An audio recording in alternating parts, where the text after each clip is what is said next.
have no indication that anything's happened or will happen, but if it does, it will be met, obviously, with great force. We'll have no choice.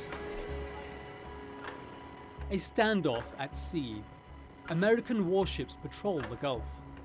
They've been sent to confront what the US calls threats from Iran. The risk of war is on the rise. Tehran says it won't back down if confronted.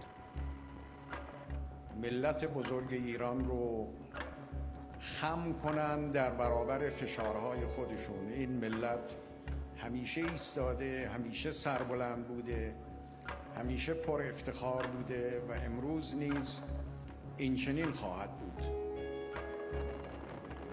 But what triggered the escalation? Last week, Saudi Arabia said 4 oil tankers were attacked near the coast of the United Arab Emirates.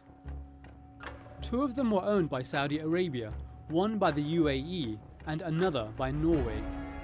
There was no serious damage.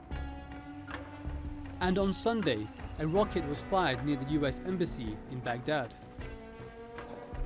The US accused Iran of organizing both attacks. Tehran denied any involvement. Although tensions are high, the talk of war is now being tempered. We do not want the situation to escalate. This is about deterrence, not about war. We're not about going to war.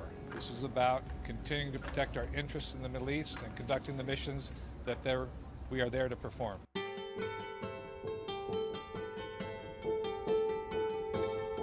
The US has gradually become more hostile towards Iran.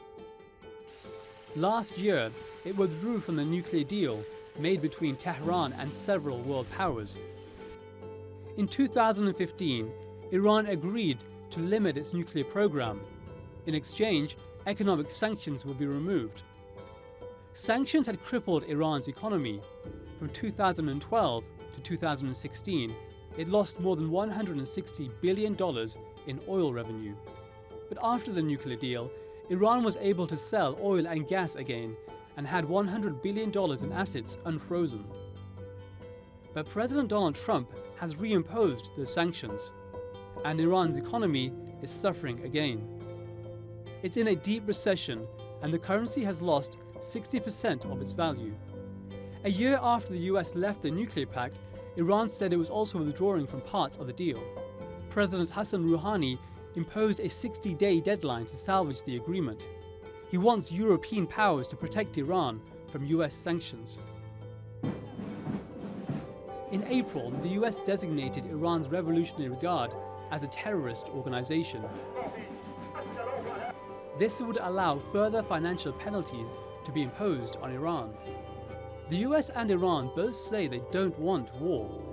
But as Washington continues to deploy its military to the region, and Iran keeps threatening to restart its nuclear weapons program, do these actions speak louder than words?